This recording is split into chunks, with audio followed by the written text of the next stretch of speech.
Amaraso y'umucunguzi niyo soko yoza abanduye, niyo yeza abanyabyaha de bakabonera rwose. Ndaguhimbariza mucunguzi, imbabazi wangiriye, ukanyoza ibyaha nakoze mu maraso wavuye. Imana ishimwe mu izina rya Yesu. Turabashuje mwese abakurikirana channel Gutabarwa n'Imana TV. Imana abaha umugisha abogejwe n'amaraso ya Kristo, bagiriwe imbabazi n'Imana. Yesu abaha umugisha mu izina rya Yesu. Kongeye kugaruka kugira ngo tuganire ku ijambo ry'Imana. Amazina ni ayandi Nyandwi Desire, kugira ngo tuganire ku ijambo ry'Imana nk'abandi bavuga ubutumwa bwiza bwa Yesu Kristo. Imana tugire neza. Turabashimiye mwese aho muhereye ku isi, bari muri Kenya, bari Burayi, mu bihugu bitandukanye, bari Canada, mu Bubiligi, inshuti zanjye zose. Imana ibaha umugisha mu izina rya Yesu. Bene data ibagire neza. Bari muri Canada, inshuti zanjye zahari mwese tuvugana, Imana ibaha umugisha. Bari muri Uganda, Yesu abaha umugisha, bagire neza. Bari Tanzania, inshuti zacu mwese, Yesu abaha umugisha mu izina rya Yesu. Mwe kunda gukurikirana ijambo ry'Imana kuri channel Gutabarwa n'Imana TV. Nyari Imana abaha umugisha. Rero tugejeje kuganira ijambo ry'Imana, ariko uyu munsi rwose twabategura ibyiza cyane. Tubafite n'umushyitsi, turaza kuza kumuha mu kanya gatoya kutuganira ku ijambo ry'Imana. Nababwiye ngo iyi channel niyo kuvuga ubutumwa bwiza bwa Yesu, abatanga ubuhamya aho Imana yabavanye, abatanga ubuhamya aho Imana yabagiriye neza. Barahari kandi Imana yarakoze cyane, natwe twese turahari kandi nawe urahari, Imana yakugiriye neza.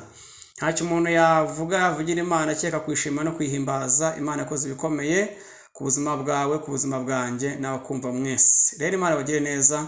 Tugiye gutangira dusenga Imana kugira ngo Umwuka Wera dufashe kandi atubashishe. Data mu izina rya Yesu turagushimiye kuri mwiza. Tugushimiye ko waturenze Nyagasani, turinda tutari beza imbere y'amaso yawe, turinda turi babi. Wakoze ibikomeye, waduha Yesu kugira ngo atubere inshugu ubugingo bwacu, aratweza kubw'amaraso yawe. Komeza tugire neza mu izina rya Yesu Kristo w'i Nazareti. Bana natwe muri kino kiganiro Mwami ku ijambo ryawe. Ubane natwe Nyagasani, usozane natwe, dusabye mu izina rya Yesu Kristo. Amen. Reka tuganire ku ijambo ry'Imana mu kanya gatoya, tuze kugaruka twakira umushyitsi wacu twatumiwe kugira ngo atubwire imana n'ibitangaza Imana aho yamuvanye ibyo yamukoreye. Turaza gusoma igitabo cyo Kuva 14, igitabo cyo Kuva, igitabo cya Mose, ibice 14 umurongo wa 13. Tuze gusoza kwa 13 cyangwa 15. Igitabo cyo Kuva gisobanura aho Imana yavanye bava muri Egiputa. Nawe ufite aho Imana yakuvanye kandi hari akomeye cyane, urabizi nanjye ndabizi ku giti cyanjye, ku ruhare rwanjye, nawe uzi ku ruhare rwawe.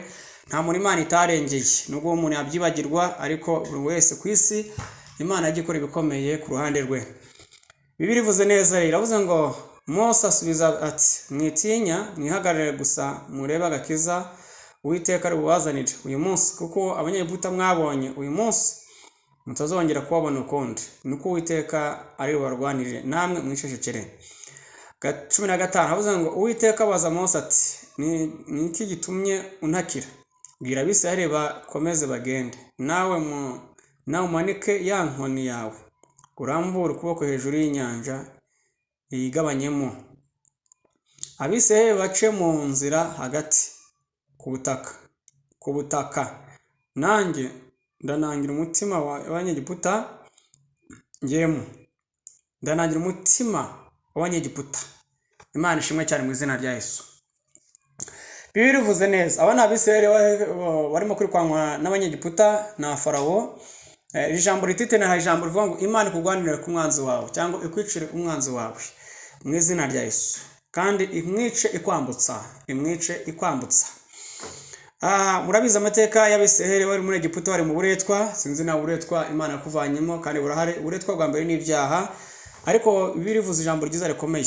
Abisirayeli bari bava muri Egiputa ngo bagera hagati y'imisozi n'inyanja imbere n'amagare ya Farawo. Sinzi bikwirukankana n'ibiri ku muhanda zawe cyangwa iri imbere yawe, ariko we kugira ubwoba, Imana irahe kandi irabishoboye. ngo noneho barataka cyane babwira Mose ngo turapfuye turashize kuko amagare yadukurikiye.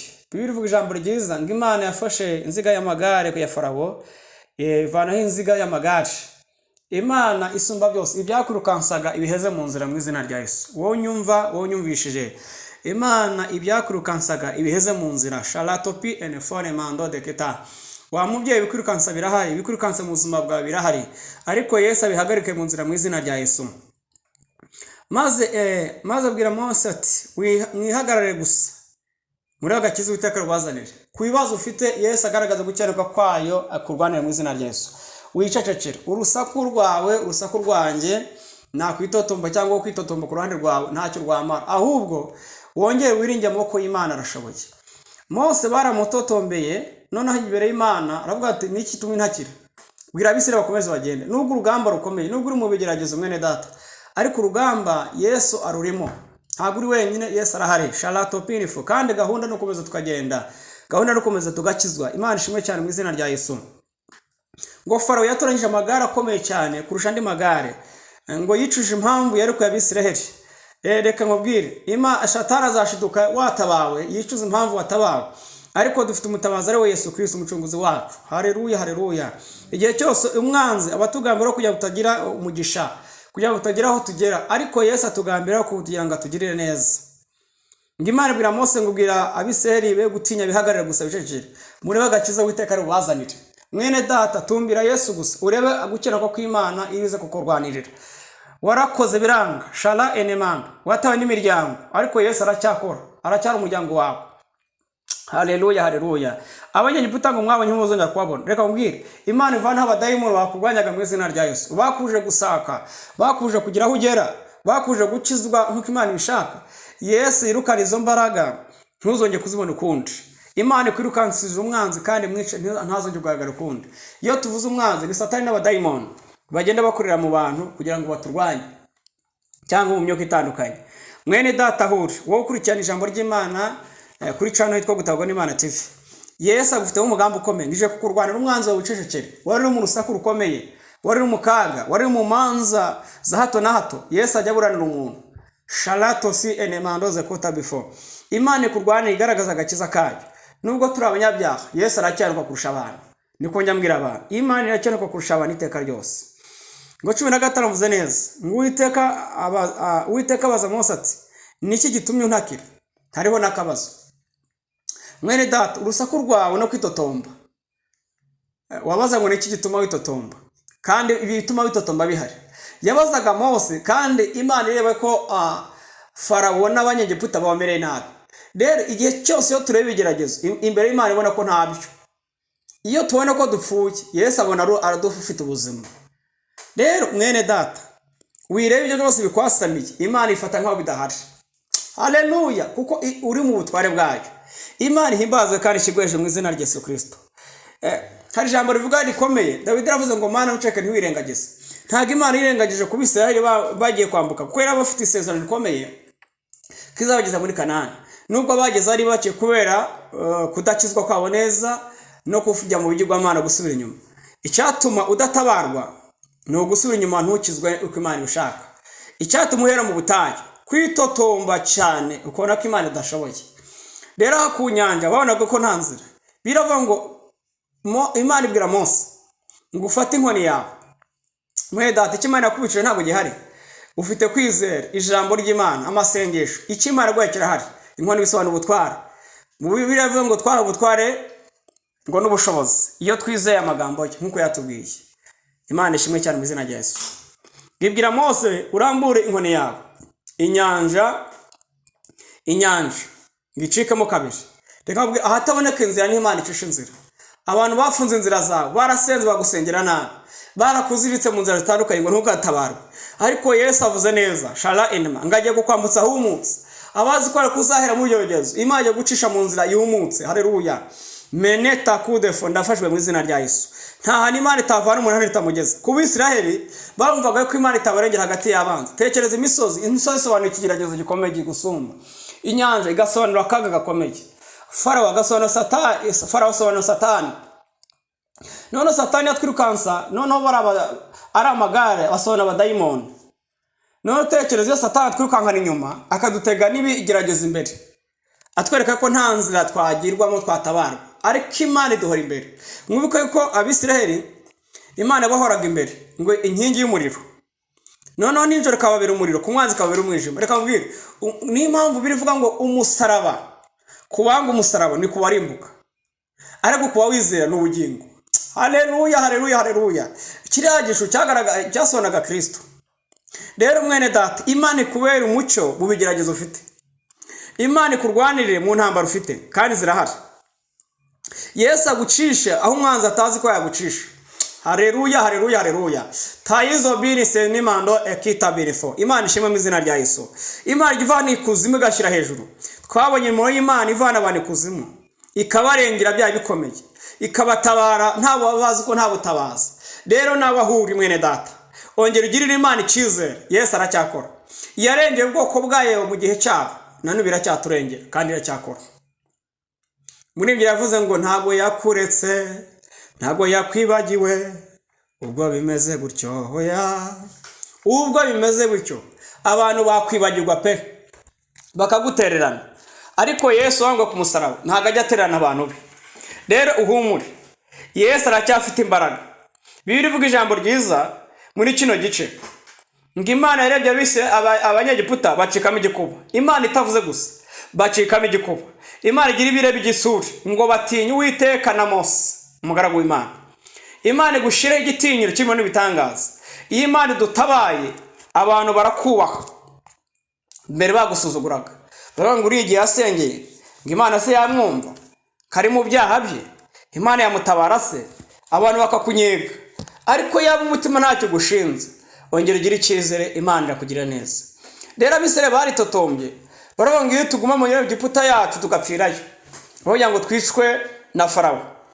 Ariko reka mubwire, ijambo Imana ivuganye nawe izarisohoza, nubwo utazi inzira zayo izayisohoza. Yari abasereje ko izavana muri Egiputa, ntago bari bazi inzira izabacisha, ariko Yesu abafite inzira. Yavuze ko izagutabara. Haleluya. Yesu afite inzira ze. Henema tosi enemando takudefu. Wowe urwaye humura, Imana irakiza. Imana irakiza kandi iratabara. Wowe wihebye ubona ko nta kirengero ufite, mu ijuru dufite umuntu ufite uvugira, ni umukuru w'abatambye, ngo nzi ko izina ryanjye riri mu mutima we. Ni uguharana ko izina ryawe ryanditse mu mutima w'Imana mu gitabo cy'ubugingo.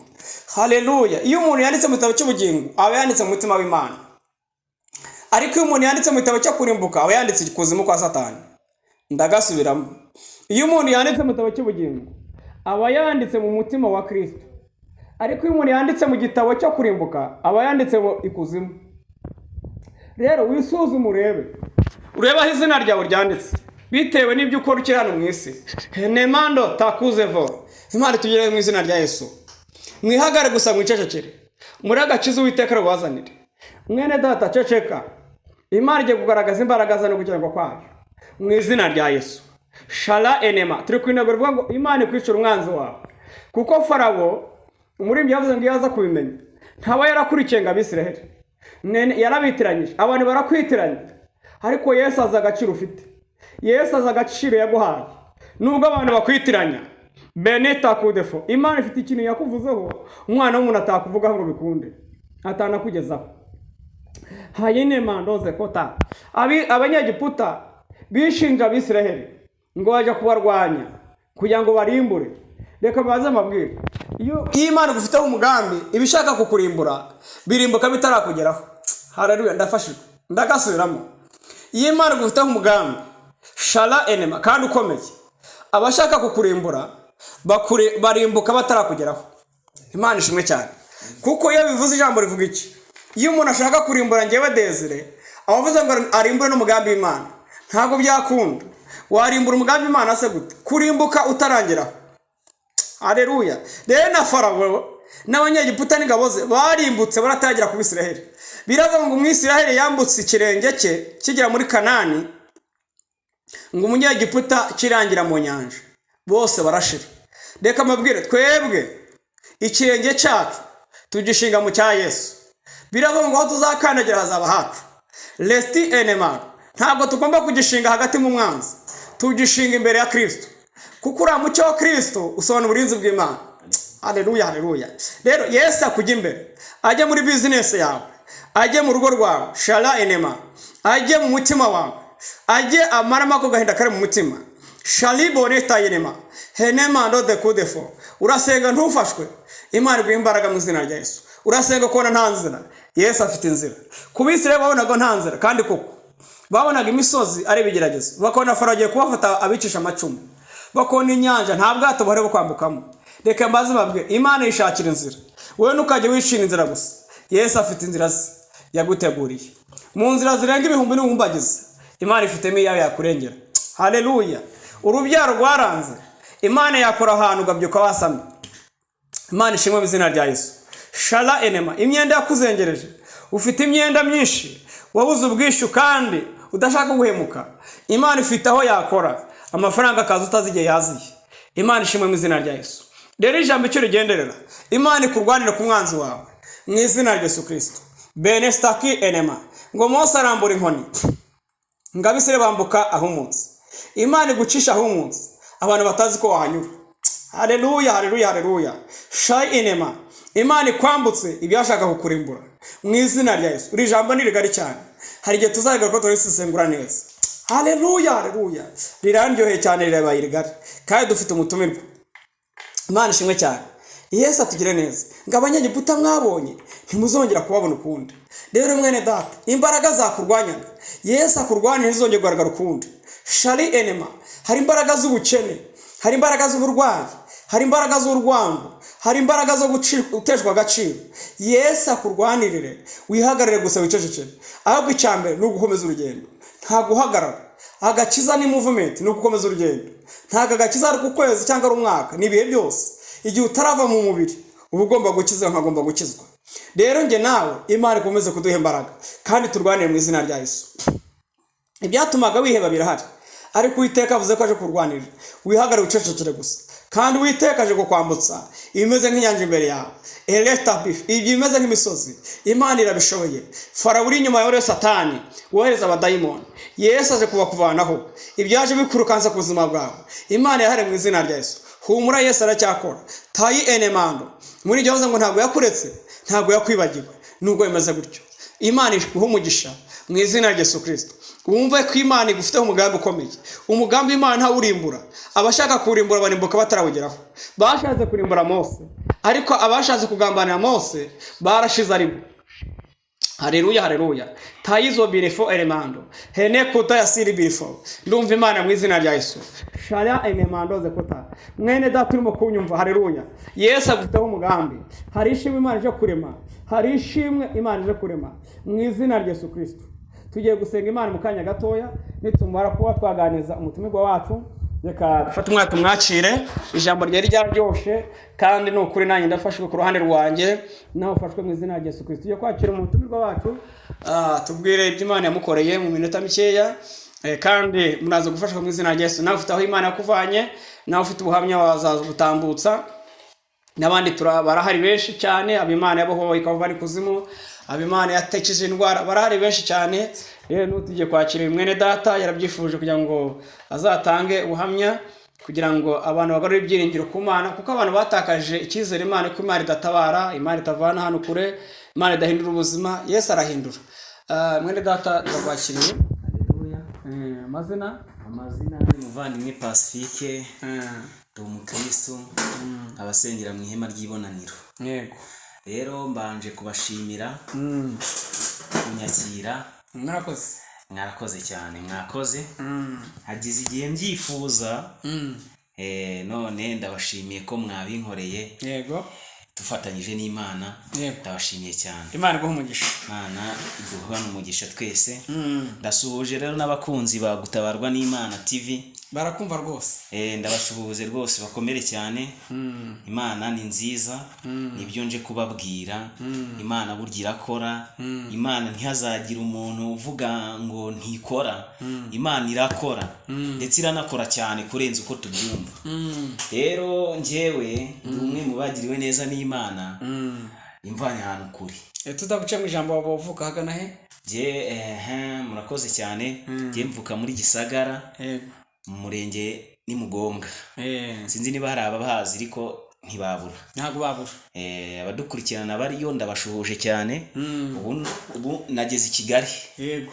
Ariko ntago nahizanye. Yego. Nazanye n'Imana. Haleluya. Ndashima Imana yahangejeje. Imana ishimwe cyane. Ubona ni kera naho se nshaka kujya i Kigali ariko bikanga. Ariko umunsi byakunze rero ndashima Imana ko nta kitakora. Nanjye najya nurira imodoka. Imana yakoze cyane. Yagize neza pe ndayishimiye. Ubu rero ndababwira ko Imana ari nziza. Yego. Bitewe n'ibyo giye ku giti cyanjye yankoreye. Buri umwe agira ubuhamya bwe naho Imana yamuvanye. Nanjye rero harahari. Yego. Imana yankuye ku cyawe, yankuye ahantu kure. Ubuzima bubi. Yego. Uriya ikintu cya mbere bantu banjye ni ubuzima. Iyo nta buzima nta miringiro nyine. Nta byiringiro. Kandi koko nibyo buriya ntiwaburara iminsi 3 utangira kwibaza aho Imana iba. Yego. Buno umuntu inzara itarakubita ntago yamenya ko ibaho. Inzara iragukubita ukabura icyo kurya ariko ukaguma ukabaho. Rero kubaho ni ikintu gikomeye ku Mana. Haleluya. Imana irakomeye. Ndababwira ukuri ko Imana yandinze iminsi myinshi cyane twicwa n'inzara sije nyine yarige n'abavandimwe banje n'umubyeyi wanje. Rero Imana yaturinze inzara ubu ngubu turi kurya ariko siko byahoze. Mwana wa muryango w'abantu bangahe? Twe turi umuryango w'abantu 7. Nta papa nta uhari yaragiye situzi amakuru ye. Ariko turashimira Imana ko yabaye mu kimbo cya papa. Yatubereye umubyeyi ukomeye cyane. Araza araturinda ibibi ibyo abantu batwifurije sibyo byatubayeho. Burabavuze neza cyane ati ijambo ati Imana ikwicire umwanzi wawe. Rero Imana yagiye idukiza byinshi. Yaturinze abadayimoni. Satani ikubitira hirye yigezayo. Buno Satani ntabwo yashatse ko tubaho. Yatugerageje inshuro nyinshi. Bamwe turarogwa bashaka ko dupfa. Abandi baduhindira ibisambo ariko ntitwiba. Tubaho nabi ariko tubaho. Tubaho kubera Imana. Wa mugambi w'Imana. Rero Imana rimwe hari ibintu byigeze kuba mu rugo. Mama wanjye akora impanuka ku igare yaragiye guhinga. None urumva niwe mubyeyi twari dufite wadusohokeraga agashaka ibyo turya aducira ishuro nyine kugira tubeho. Noneho mama aza gukora impanuka ayikorera ku Gisagara sinzi niba bahazi. Harimo umuntu wazi hano ku Gisagara umanuka ujya za Musha. Hari umuhanda muremure cyane w'igitaka. Niho yakoreye impanuka aturutse za Mugombwa ari ku igare ajye atwawe ku igare n'undi muvandimwe wacu. None akora impanuka amera nk'ucitse ukuguru. Noneho yarajyanye ibishyimbo byo gutera intabirano yaragiye guhinga kuko duhinga kure nta butaka aho tuafite bwishi. Noneho aragaruka. Noneho bya bishyimbo yajyanye abari byagurisha akora mitike ntiyajya no kwa muganga kuko nta mafaranga nta na mituweli. Noneho araza twari mu rugo twasigaye turi abana na mukuru wacu. Ariko yari yadusigiye ku bishyimbo nyine ngo tujye tuba ari byo turyaho. Noneho araza kandi urumva hari mu gihe cy'ihinga no mu rugo twari tutarahinga. Utwo yasize ngo tujye tuba ari two dufata agasuka duhinge nyine twari abana ngo duhinge tutere ibishyimbo nyine dukeya dushoboye. Noneho araza yagize icyo gikomere urabyumva byahise bigorana. Mama yarwaye amezi 5 cyangwa 6 nta kwivuza. Twagiraga abantu bazaga kudusengera mu rugo bakaza gusengera mama ngo Imana imufashe ubwo ugize gutya akabona amafaranga akamugurira agapereserine n'utundi tuntu nyine two kwifashisha ku gisebe kugira ngo arebe ko yakira. Noneho igitangaza Imana yakoze twari twaramaze guhinga umurimo umwe ibishyimbo byasigaye twarabiriye ariko ahandi hose hari hagiye hahungikanzemo imyumbati. Haleluya. Amen. Uri kubyumva neza? Hari hahungitsemo iki? Imyumbati. Noneho Imana iravuga ati bana banjye rero ntimugiye kwicwa n'inzara. Harandi hantu twari twarahinze utwumbati tukiri dutoya pe ubona ko tutarera. Ariko Imana yakoze igitangaza rero. Noneho ubwo hari ahantu twari dutuye munsi hari umuhanda habaga isoko. Ariko uwo muhanda wajyaga mu isoko waratereraga. Rero hari abacuruzi bahacaga batwaye imizigo. Kandi iyo mizigo nyine ntago bari kubasha kuyisunikira bonyine ngo bayishobore. Noneho twajyagayo uko turi batatu tukajya gusunika iyo mizigo, bakaduha amafaranga, umpaye senkani, umpaye veni, gusunika igare gusa. Twese twabaga twagiyeho turi batatu. Ntabwo ibintu byari byagahenda cyane. Icyo cy'ubugari cyaguraga 400 300. Ikiro cy'ubugari cyo cyaguraga desa. Ubwo ndavuga ubw'ibigori cyangwa se abandi babwita kawunga, ariko twe tuzi bwa bundi bw'ibigori buseye, sinzi nibubuzi bitaga pamu, bita pamu. Turabuzi. Aho. Noneho hakaba n'ahantu twaduturanye batagiraga amashyamba. Twe twari tuyafite rero ahantu bita mu Mukindo, sinzi niba hari abantu bahazi. Mukindo wa Makwaza, Imakwaza. Ubwo ndavuga abantu bumve neza, Gisagara iherereye mu majyepfo. Noneho hari ahantu bitaga mu Mukindo wa Makwaza, nyine mu Mukindo hari ahantu bari hatuye abaturage bahinga imiceri n'ibindi barezaga cyane. Noneho twe kwera ko twari twibereho nabi, tukaya dutoragura inkwi tukazishorayo. Uduhaye ibishyimbo, uduhaye umuceri, uduhaye ibigori, mbese icyo bafite nicyo baduhaga kugira ngo mubone icyo kurya, kugira tubone icyo kurya. Haleluya, amen. Imana ibyo byose ntabyo twari tuzi. Bura rero inzara kwigisha byinshi. Ntabwo twari tuzi ko twakibeshaho turi impinja, ariko twibeshejeho. Haleluya, ibyo ni Imana yababwiye ati rero aho kugira ngo mwibe, simbishaka, mujye mu gasozi mutoragura inkwi ntawe uzabakubita, muzihambire muzijyane epfo, nzabategurira iki abantu bo kubaha byo kurya. Haleluya, ntabwo twibye. Ndashima Imana rero ko yakoze icyo kintu gikomeye cyane. Aka kanya nk'abandi ndi umusore, nubwo mutambona, ariko wenda Imana izabikora, nongere mumbone gutya noneho murebe ukuntu Imana igira neza. Umusore ufite ibigango kabisa. Umusore ntacyo mbaye. Imana yarakoze. Nibyo mbabwira ngo Imana irakora, mwumve neza. Noneho Yesu ni mwiza. Twarakoze icyo gihe hari mu kwezi, ubwo byageze mu kwezi kwa 4, tuvuye mu kwa 3 imvura ibigwa, murabizi haba ari igihe kibi cyane. Ibishyimbo bitangira kuzaho iki imishogoro. Noneho twashoraga inkwi, nabo baba nta kintu bagifite, ariko twapfaga kujyayo nyine.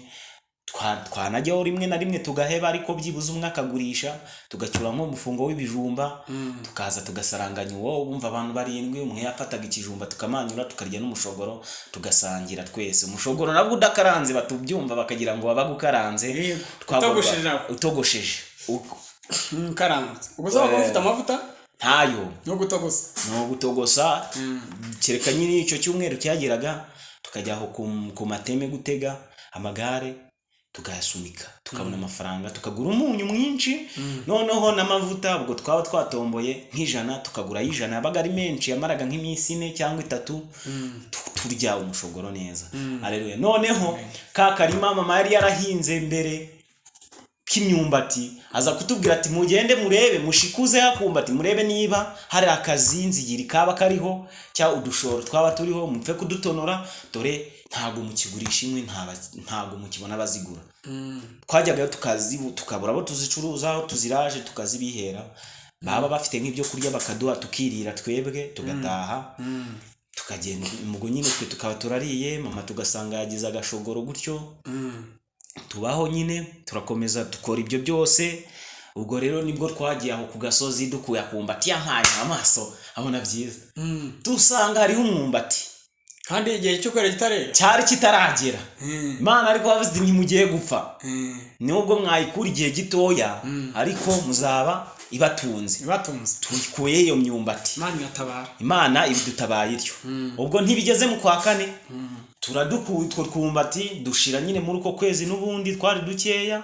Noneho nanone turiyongoza, dufata agasuka ati hari ukuntu bahungika imyumbati mu kwezi kw'icyenda. Urumva twari mu kwa 4, imyumbati yari igiye kumara amezi 7 6 gutyo, yari igiye kumara amezi 6. Noneho turushikuza kumbati mu murima ya yindi bita imihunge, dusanga nahiriho.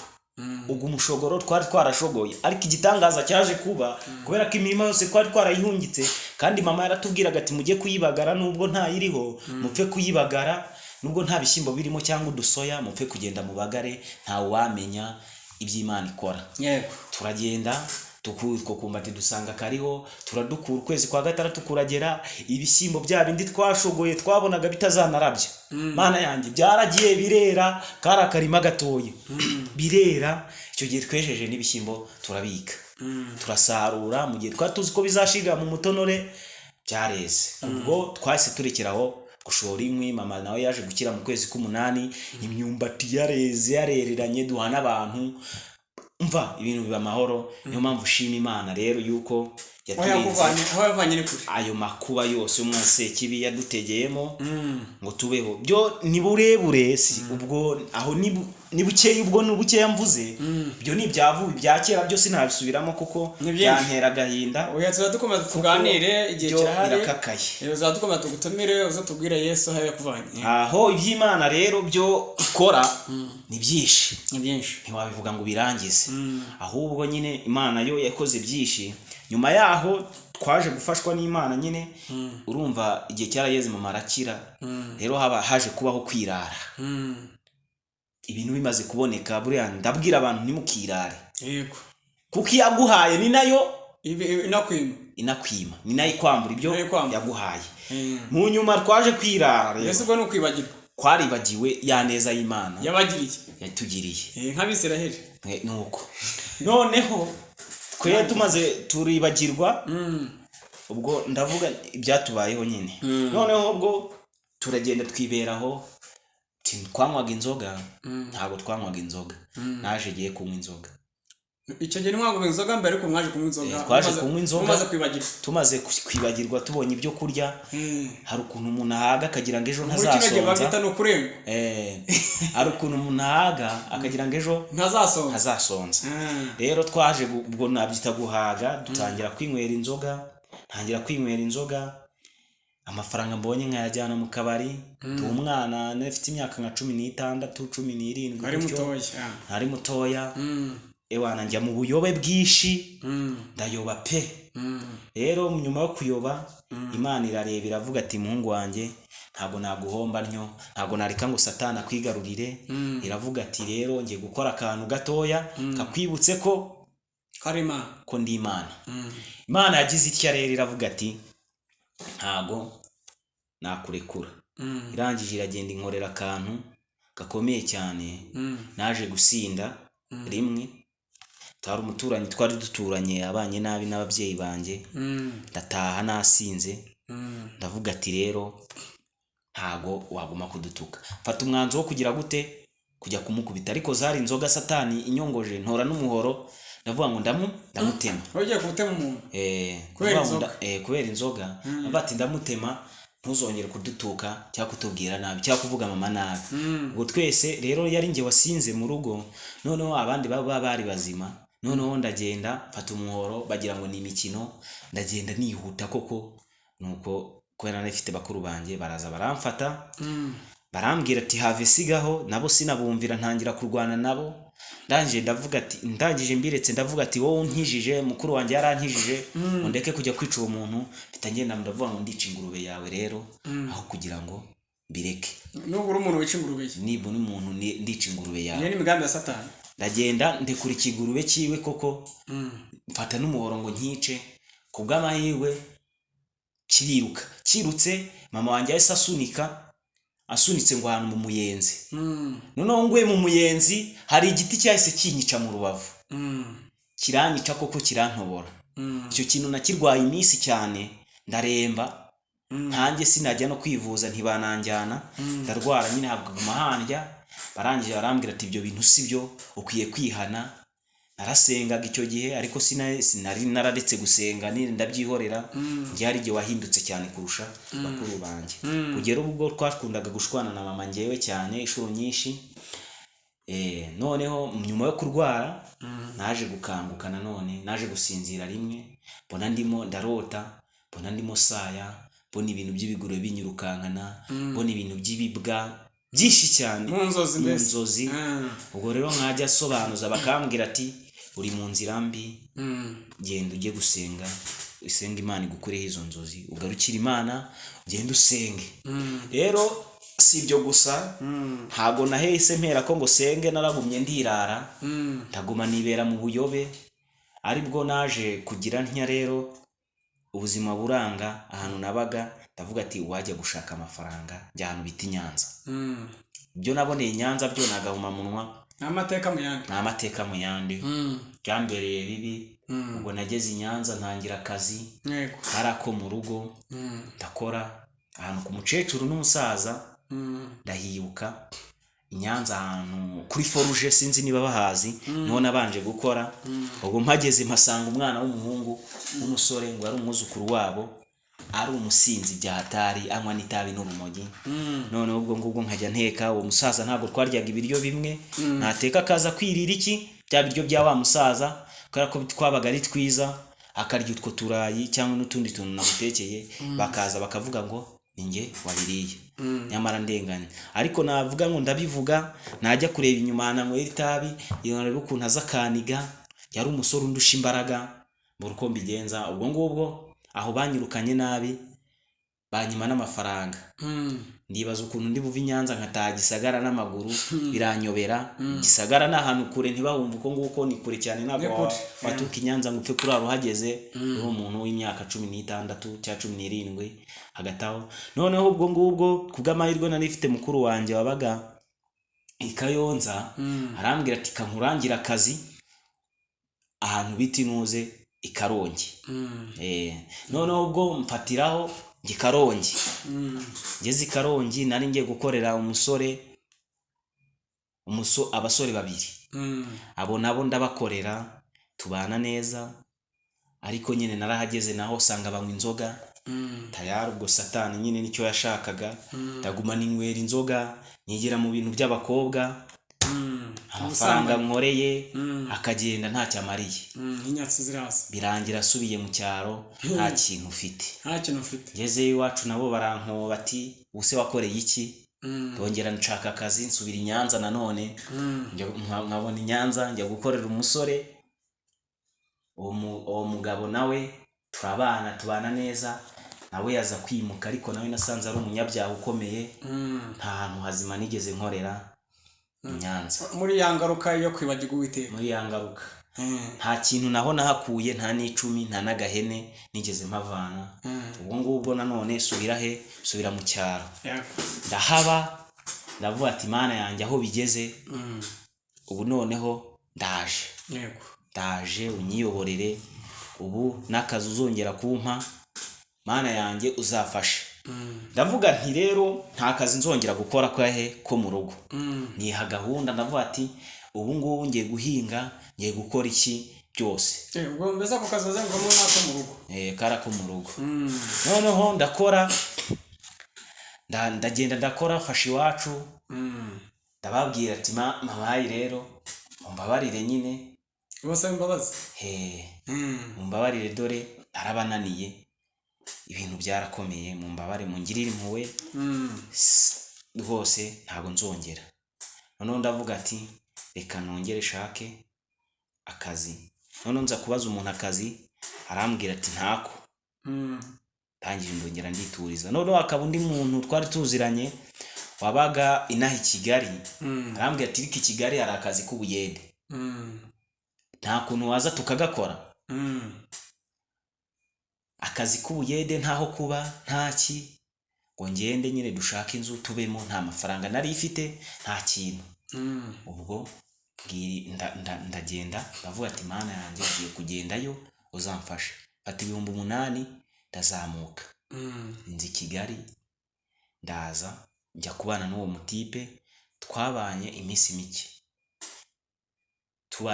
mike aribwo nongeye nkabona kandi kazi ko mu rugo njya kugakora rero ndashima Imana kaho ngaho nagiye gukorera ubu ngubu hariho hantu nahise mbonera amahoro hariho hantu natangiye kujya kubaha Uwiteka hariho hantu Imana iri kunsanga nkabibona hariho hantu Imana iri kunyereka ibyo ngomba gukora n'ibyo kuvuga ndashima Imana ko yampuje n'abantu bazima ndashima Imana ko yampaye abantu beza bakamfasha gusenga no gushimira Imana n'abantu beza ndabashimira nkashimira n'Imana yahangejeje n'abantu bose bamfashije kugira ngo ngume muri Yesu so wenda tugana ku musozo wavuze Imana agiye kuvana n'umuryango wawe utoroshye mwangize mu buzima bwiwe utakoroheye ubona icyo abantu bakora kugira ngo Imana ibavane nkaho hari abenshi bibagiwe Uwiteka Imana ikabatabara bakongera gasura mu byaha ni iki cyatumye wongera kugarukira Imana? Nuko wanyuze mu buzima cyangwa kugira ngo urugero rukora ubugingo bwawe?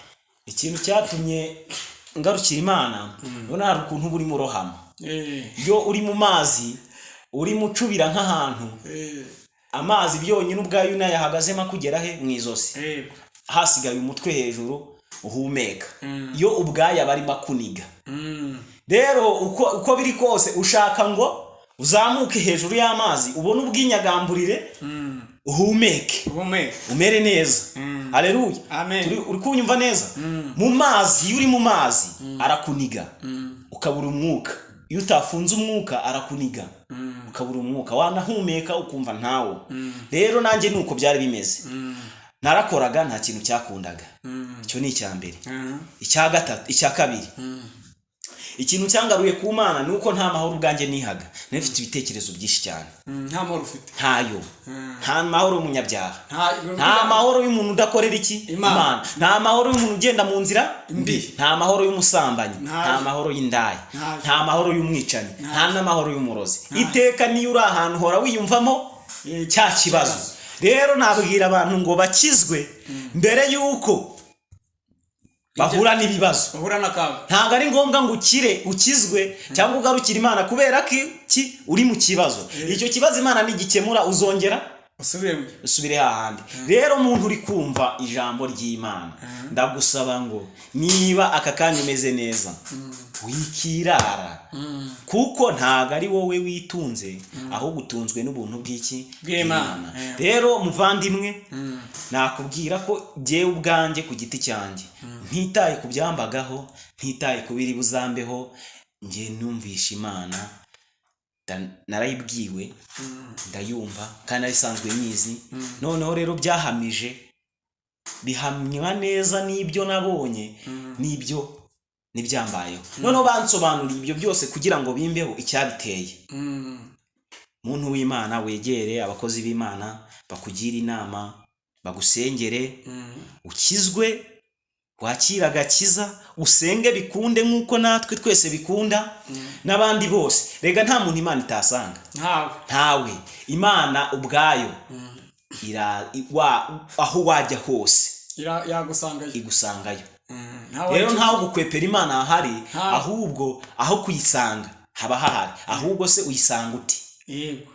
Wowe ubwawe usanga ute? Niba uno munsi uvuze ngo ngiye ku ikanisa gusenga ku cyumweru, wavangiye gusenga, ugiye guterana n'abandi muvuga ijambo ry'Imana, ugiye uno munsi ku cyumweru, ariko ku kindi cyumweru ntabwo ugiyeyo. Utangiye kujya kunegura ibyo wabonye hahandi. Utangiye gucumurira kuri babandi. Uwo ntago ari wowe rero. Uwo ni Satani.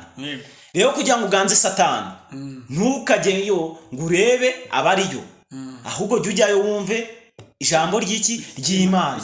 Nicyo bavuze, icyo Imana igushaka, uvuze neza cyane. Icyo Imana idushakaho rero ni gukiranukira imbere y'abantu mu maso, aho bakureba naho batakureba, ugakiranuka hose, ku mutima, inyuma no ku mubiri, ahantu hose ukaba umuntu w'Imana. Rero niyo mpamvu Imana tuzayivuga neza. Ubuhamya bwo burari ni burebure. Hari ibyo umuntu aba atavuze, aba yumva ari ibanga rye. Rero umuntu abivuze, nge nk'ubu ngo hari ibyo navuze nasimbutse, kuko byantera. Ubutaha wenda tuzareba bende ufite byinshi Imana yakukoreye byinshi bitandukanye. None amatsiko ufite ubu ngubu aho umaze kuwasura mu Mana, ufite amahoro yuzuye cyangwa biracyameze nka mbere?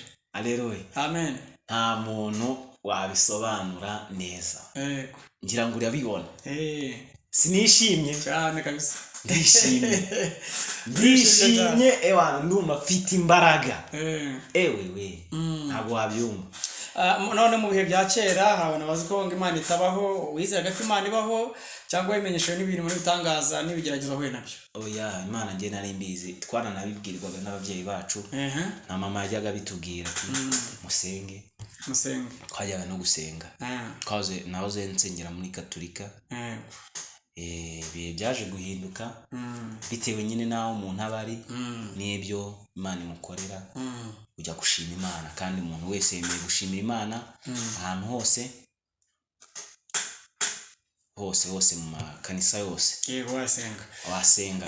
None niki wagira inama abantu basubiye inyuma bakareka Imana kandi yarabagiriye neza, inama bagira amagambo ikintu nagira inama abantu bataragarukira Imana cyangwa bayiteye umugongo, nababwira ko itabibagiwe. Cyo nababwira cyo rero ntabwo yabibagiwe. Irabazi cyane kandi ihora ibacunga. Rero ntabwo kuba uriho hagaruka abantu cyangwa Satani abishaka. Hari benshi baba guhiga. Buriya umuntu agira abanzi benshi. Kimwe nk'uko hari umuntu ucaho akavangurira nka gakiri ukuntu gisa, ukuntu cyambaye, akakubona byonyine ntacyo umukoze nta nicyo muvuganye, akakuvuga ati nabi. Rero umuntu agira byinshi bimuhiga, umuntu agira abanzi benshi. Icyo nababwira rero ni kimwe, ni cyuko bagira gute bahinduka mbere yuko Imana yizira, kuko nizi izajya kubahindura hari icyo ibanje kubakorera kandi icyo kintu ntaga kizaba cyiza. Ndakubwira ukuri kikugeza ahantu habi, ukagarukira Imana uvuga ati nyamara Imana yambimenya mbere yonyine niyo yamfasha mu iki kibazo. Imana idufashe mu izina rya Yesu. Imana rero idufashe icyo kintu kitaratubaho ngo tumenye ko twibuke ko ari Imana ibishoboye. Mbese byumvisha neza, igushaka iguteza ibigeragezo, iguteza ikintu gituma uyishaka bo. Ndakumvisha neza. Rero ntabwo Imana yavuga, ntabwo waba warananiwe kujya kwishaka yo nginanirwe kuza kugira gute kwishakira.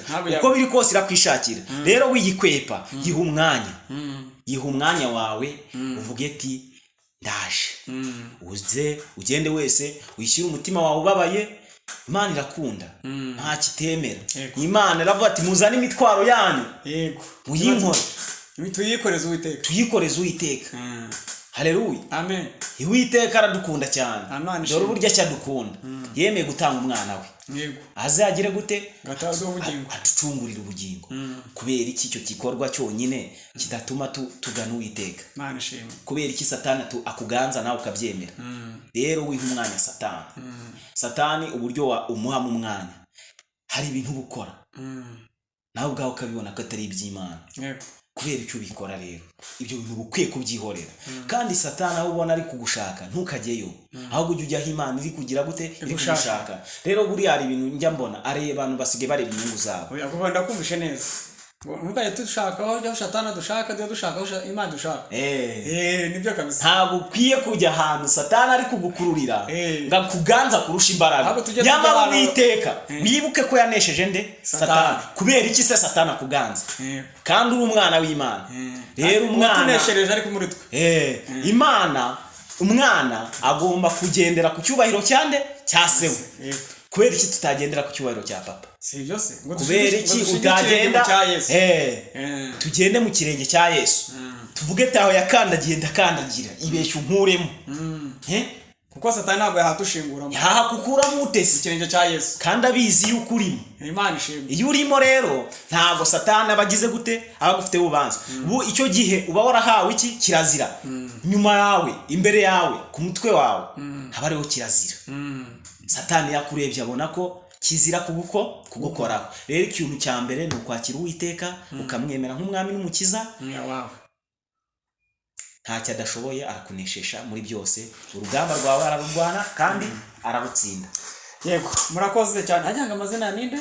Muvandimwe Pacifique wa kera na n'ubu ngubu hari itandukaniro. Rirahari cyane. Pacifique wa kera nakundaga iraha. Ibyisi. Nakundaga kwitembera utubari, ariko ubu ngubu wareba ukuntu umeze ubu sinjya sohoka. Ni ukuvuga ngo iyo ari akazi nyine ni akazi ndagakora karangira nkigiraho gusenga no gusenga, aho ndyama nkajya gusenga. Nyine buri kintu gifite umwanya wacyo.